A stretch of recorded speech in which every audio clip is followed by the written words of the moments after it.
결혼을 앞둔 남자들이 하는 가장 큰 고민 중에 하나는 어떻게 프로포즈를 할까라는 것입니다.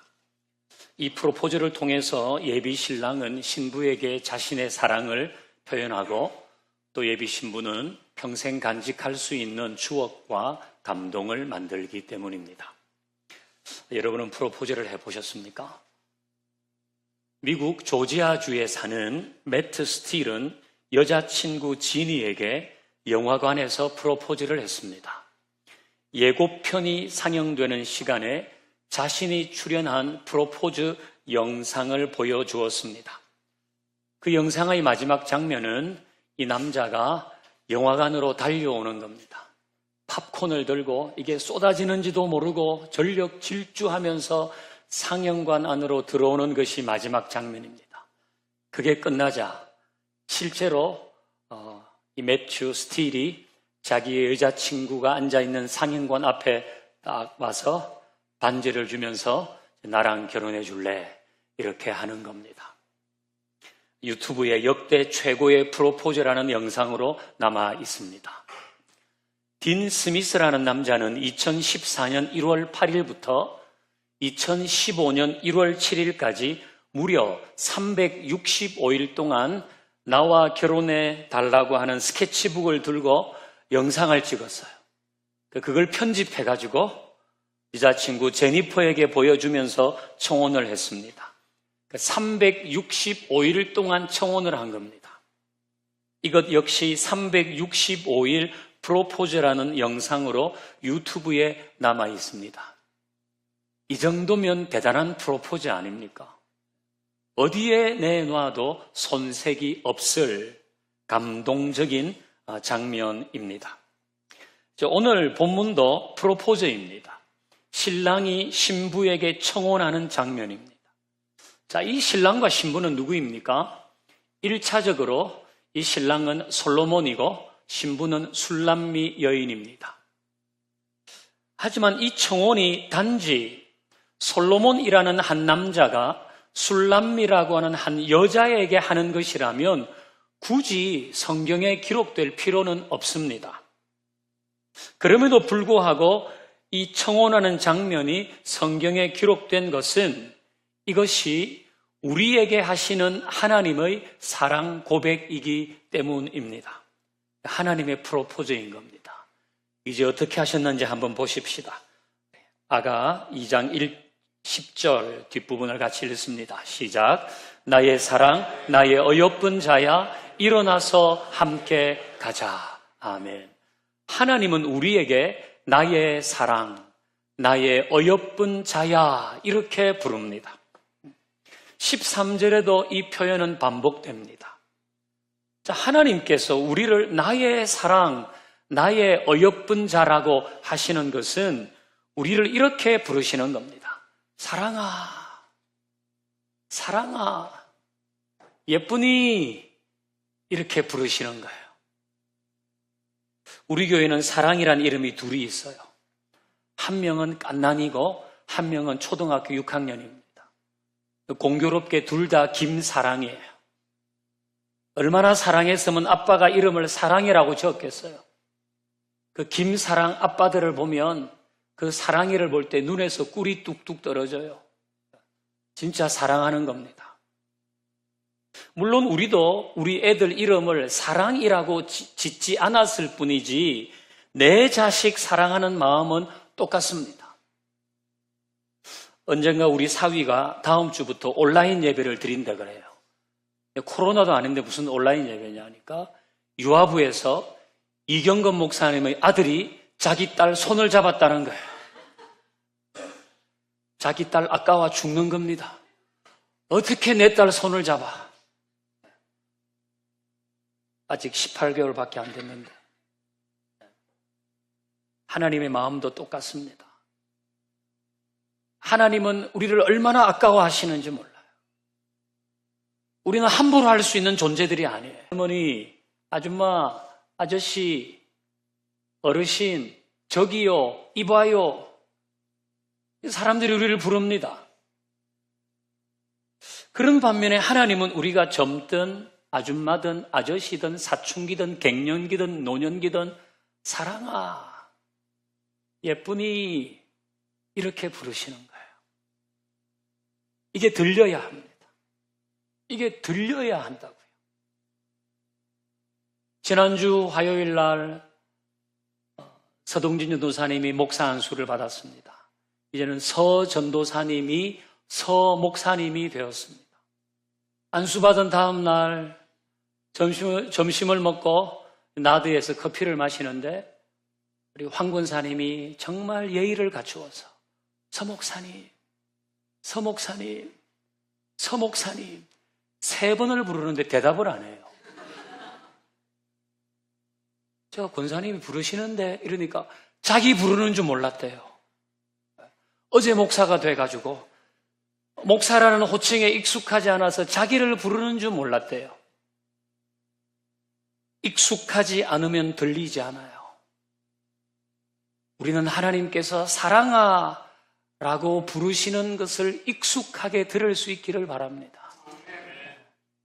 우리는 사랑이 들이거든요. 제발 좀 들어야 돼요. 스스로를 밉게 여기면 사랑아 라는 소리가 들리지 않습니다.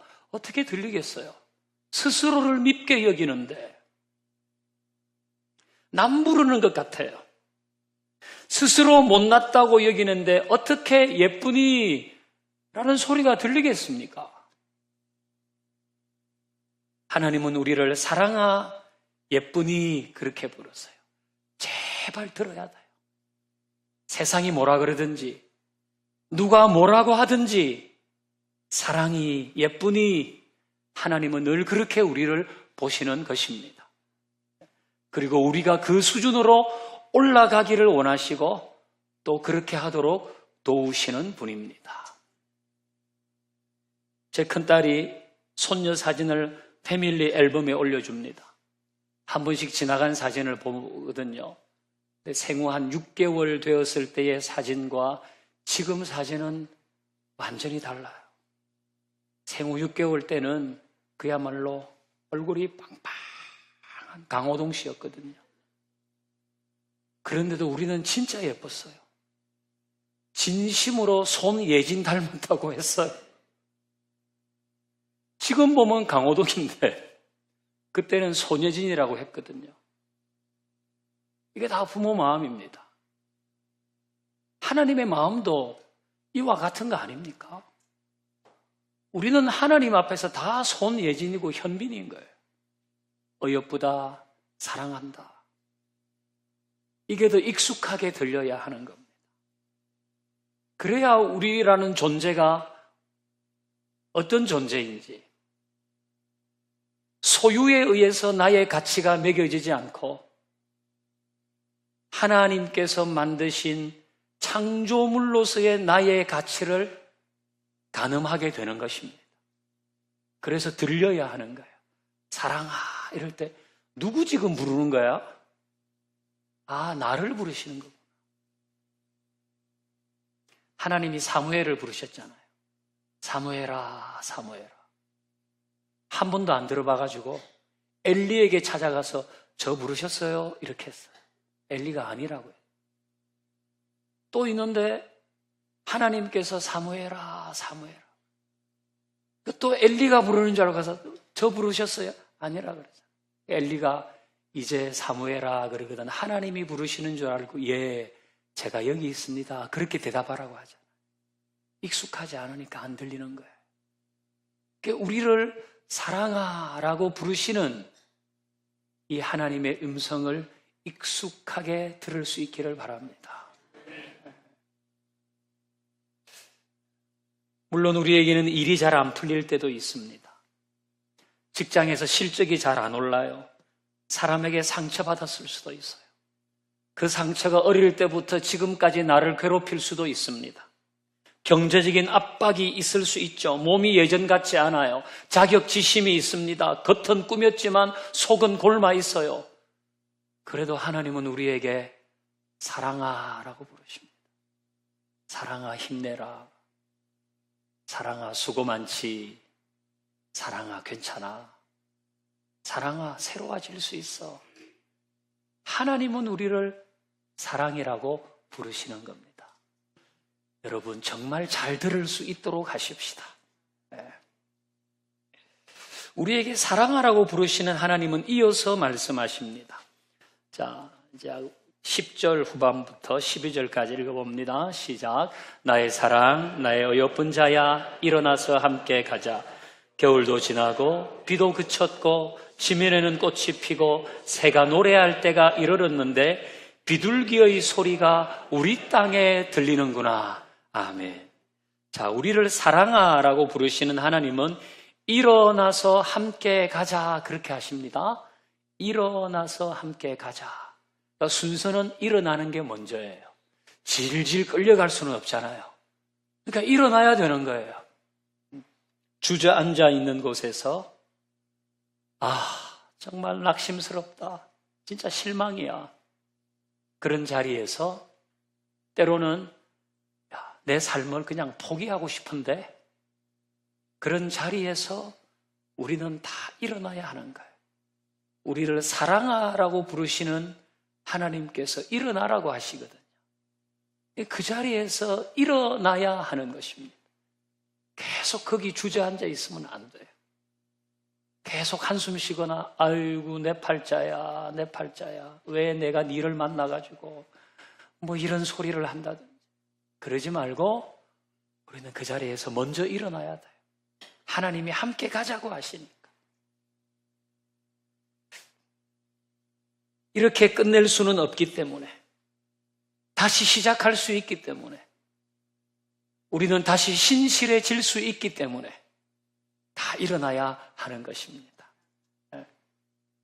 하나님 우리에게 함께 가자고 하시는데 어디로 가자는 걸까요? 이건 단순한 이동을 제안하는 것이 아닙니다. 이 함께 가자는 것은 하나님과 더 깊은 교제로 초대하시는 것입니다. 그간 우리 교회 나왔지만 우리의 영적인 생활이 의례적이었다면, 내 마음을 담지 못했다면, 무미건조했다면 좀 더 깊은 예배, 좀 더 깊은 기도, 좀 더 깊은 섬김으로 나오라는 하나님의 초청인 것입니다. 지금보다 영적인 일에 시간을 좀 더 들여보라는 하나님의 초청인 것입니다. 자, 뿐만 아니라 영적인 일에 대한 나의 게으름과 무관심과 냉담함을 버리고 나와 교제하자는 거예요. 자, 교회에서 봉사하는데 자기가 좋아하는 것에만 관심을 두고 하나님이 원하시는 것은 소홀히 한다. 그러면 그것도 일종의 영적인 게으름과 무관심과 냉담함입니다. 교회에서 자기가 하고 싶은 일만 한다?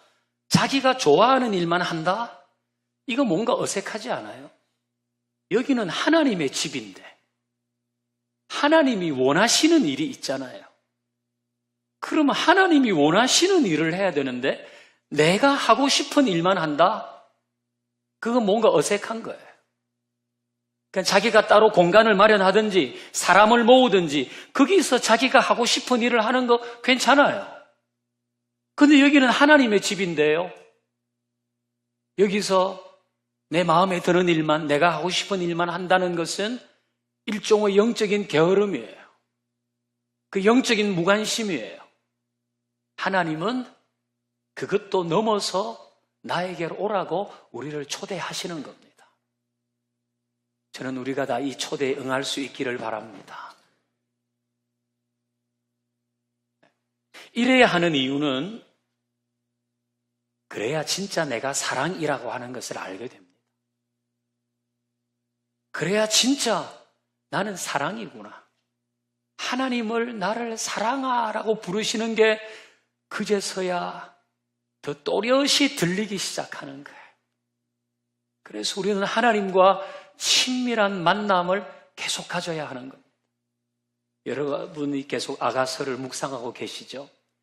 이제 내일 월요일 본문, 화요일 본문에 읽어보세요. 낮이 조금 뜨거워질 정도입니다. 꼭 읽어보세요.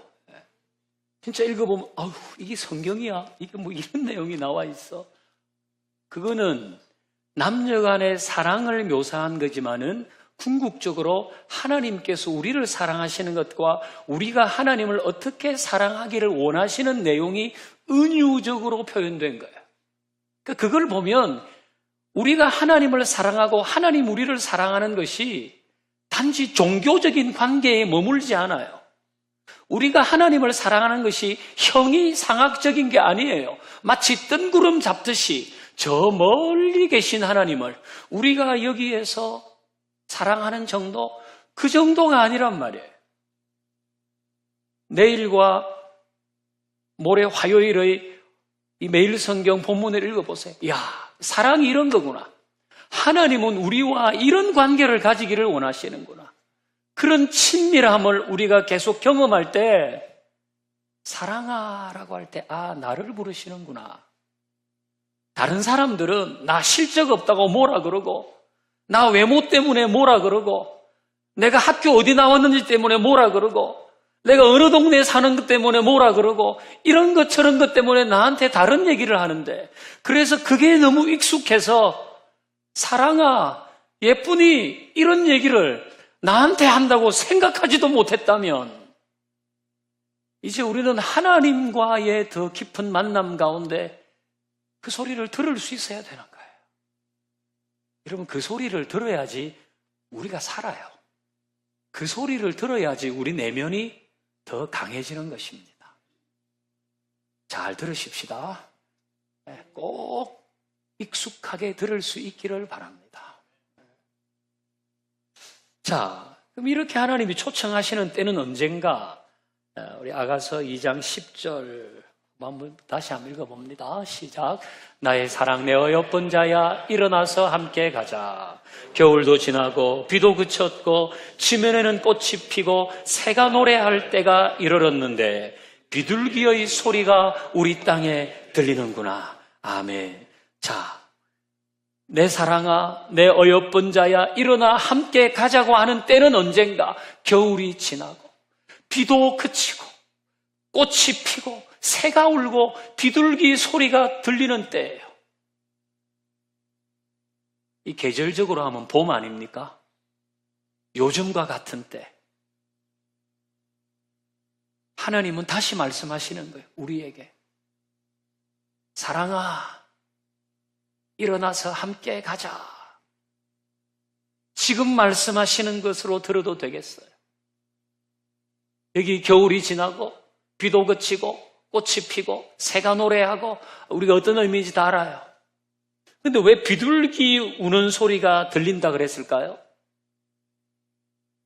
여러분 노아 홍수가 끝날 때 이제 물이 빠지고 다시 뭇에서 나무가 나서 잎사귀가 맺힌다는 것을 알려준 것이 비둘기입니다.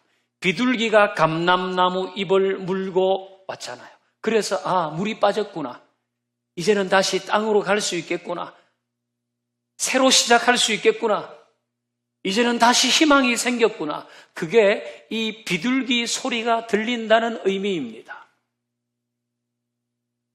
새로운 날이 온다는 거예요. 저는 여러분이 비둘기 소리를 들을 수 있기를 바랍니다. 꼭 듣길 바랍니다. 이제 다시 나에게는 이런 희망이 없을 것이라고 단정하지 마십시오. 내 자녀에게는 다시 이런 희망의 소리가 들리지 않을 것이라고 단정하지 마십시오. 내 인생에 봄은 다시 없다. 내 인생에 꽃이 다시 피지 않을 거야. 그렇게 자조하지 마십시오.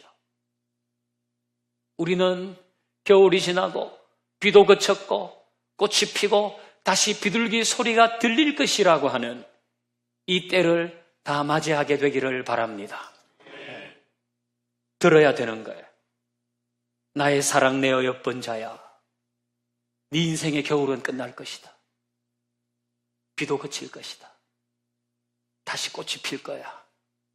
그리고 희망이 생길 것이다. 우리는 이 소리를 더 잘 들을 수 있기를 바라고 그래서 우리의 봄을, 우리 인생의 봄을 다시 만끽하기를 바랍니다. 자, 이럴 때 주의해야 할 것이 있는데요. 우리 아가서 2장 15절을 같이 읽습니다. 시작. 우리를 위하여 여우 곧 포도원을 허는 작은 여우를 잡으라. 우리의 포도원에 꽃이 피었음이라. 아멘. 작은 여우. 경계해야 된다는 거예요. 이 작은 여우를 잡아야 돼요. 지금 포도원에 꽃이 펴서 열매가 맺으려고 그러는데 이 작은 여우가 돌아다니면서 포도밭을 엉망으로 만들어버리는 거예요. 잡아야 돼요. 여우의 상징은 뭡니까? 교활한 겁니다. 잔머리를 굴립니다. 속여요. 이게 여우의 상징입니다. 이 작은 여우는 우리가 하나님의 사랑이라고 하는 것을 부정하게 만듭니다. 그리고 하나님과의 교제를 방해합니다. 내 인생에 시작될 봄은 없을 것이라고 속삭입니다. 이 작은 여우를 잡아야 되는 거예요. 이 작은 여우는 내 안팎에서 어슬렁거립니다. 내 안에 있는 작은 여우는 어떤 것일까요? 비교의식, 경쟁의식, 비관적으로 생각해요. 불평해요. 분노하고, 시기해요. 속이고, 질투하고, 포장하고, 자기 합리화를 하는 것. 다 작은 여우들입니다. 어떻게 해야 돼요? 잡아야 돼요. 작은 여우를 잡으라 그랬잖아요. 잡으라. 때려잡아야 돼요. 어떻게 때려잡으면 돼요? 옛날에 오락실에서 두더지 잡듯이 잡아야 돼요. 튀어나오면 그냥 잡아야 되는 거예요. 튀어나오면 또 잡아야 돼요. 비교의식이 튀어나오면 또 잡아야 돼요. 질투가 나오면 또 잡아야 돼요. 두드려 잡아야 돼요. 시기와 불평과 속임과 나를 포장하는 것과 자기 합리화와 이 모든 것을 두드려 잡아야 돼요. 이건 작은 여우들이기 때문에 이걸 잡지 않으면 하나님께서 우리를 사랑하라고 부르시는 게 안 들립니다. 이거 안 잡으면요, 내 인생에 다시 봄은 없을 것이라고 단정해버립니다. 그래서 잡아야 되는 거예요.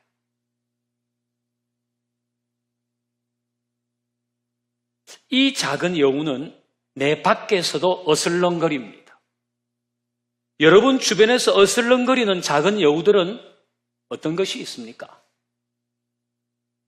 여러분에게 못나니, 아이 재수없어, 안 풀릴 거야, 이걸 노골적으로 말하는 사람이 있을 수도 있습니다. 하지만 은연중에 비치는 사람도 있을 것입니다. 다 작은 여우들입니다. 내가 마음을 다잡고 뭔가를 시작하려고 하는데 부정적인 말로 나의 의욕을 꺾는 사람이 있을 수도 있습니다. 다 작은 여우입니다. 어떻게 해야 돼요? 잡아야 돼요. 때려 잡아야 돼요. 물론 이건 사람을 잡으라는 건 아니에요. 이것은 실제로 그 사람과 연을 끊거나 우격다짐을 하라는 것이 아니라 그 사람의 말에 귀를 기울이지 말라는 거예요. 그 사람의 말에 귀를 기울이지 마세요. 그건 자기 기분에 따라서 하는 말이거든요. 그건 진리가 아니에요. 허튼 소리예요. 자기 감정대로 말하는 겁니다. 기분에 따라서 다르게 말하는 겁니다. 그러나 나를 사랑하라고 부르시는 하나님은 변함이 없어요. 그분은 기분 좋을 때만 사랑하라고 하시는 게 아니라 언제나 사랑하라고 하시는 겁니다. 그게 진리입니다. 하나님은 진리만 말씀하시는 거예요. 자기 감정에 따라 아무렇게나 말하는 그 작은 여우가 여러분의 삶을 헤집어 놓도록 놔두겠습니까? 아니면 우리에게 사랑하라고 부르시는 그 하나님의 큰 사랑에 더 힘을 얻으며 살겠습니까? 저는 여러분이 후자를 선택하기를 바랍니다. 아니, 반드시 후자를 선택해야 합니다.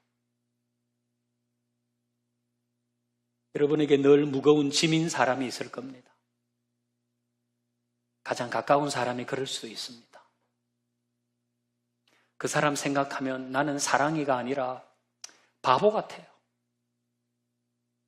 나는 예쁜이가 아니라 내 인생을 소모하며 사는 사람 같이 느껴질 때도 있습니다. 지금 발표되는 경제 지표, 향후 경제 전망, 현재의 어지러운 정국과 그 틈에서 일을 취하려고 가짜 뉴스를 만드는 사람들 다 작은 여우입니다.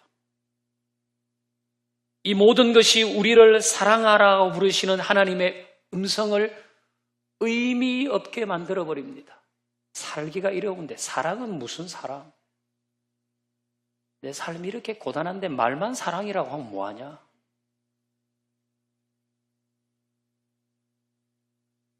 하나님과의 친밀한 교제도 의미 없다고 느끼게 합니다. 이 상황에서 하나님과의 친밀한 교제는 무슨 친밀한 교제? 이 모든 것은 교활하고 아주 영악하게 우리를 속입니다. 때려잡아야 됩니다. 두드려 잡아야 됩니다. 즉, 그런 사람에게 그런 상황에 너무 좌우되지 않아야 합니다. 그 사람이 이럴 때는 저렇게 쿵, 또 저러면 저렇게 쿵, 그렇게 좌우되지 말아야 합니다. 사람과 상황에 일희일비하면서 마치 물속에서 태어난 물고기처럼 파닥거리면 안 돼요. 좀 더 잠잠히, 좀 더 묵묵히, 좀 더 진중하게 하나님을 바라보고 자신의 자리를 지켜야 돼요. 이게 작은 여우를 잡는 겁니다. 하루에도 몇 번씩 우리 마음을 뒤집는 것들이 있잖아요. 한 달에도 몇 번씩 우리 속을 뒤집는 것들이 있습니다. 그때마다 진짜 물 밖에 나온 물고기처럼 팔딱거리면서 살면 우리 어떻게 살겠어요? 그거는 하나님의 음성도 들을 수 없게 하고 영적인 생활을 무의미하게 여기게 하는, 그리고 내 인생의 봄은 끝이야 라고 생각하게 하도록 하는 작은 여우들이에요. 거기에 일희일비하면서 반응하기보다 여러분 좀 더 묵묵히 하나님을 바라보고 좀 더 잠잠히 주님을 주목하고 묵직히 우리의 자리를 지켜가는 것, 그것이 작은 여우를 때려잡는 것입니다. 오늘 설교 제목은 사랑아, 내 사랑아 입니다. 하나님 우리를 부르시는 음성입니다. 익숙하게 듣기에 되기를 바랍니다. 그래서 하나님과 함께 일어나 우리 인생의 봄을 다시 맞이하고 새로운 희망을 찾고 그 과정에서 그 모든 것을 방해하려고 하는 작은 여우들을 잡으면서 우리 인생의 봄을 다시 만끽할 수 있기를 주의 이름으로 축원합니다. 계절 함께 찬양하십시다.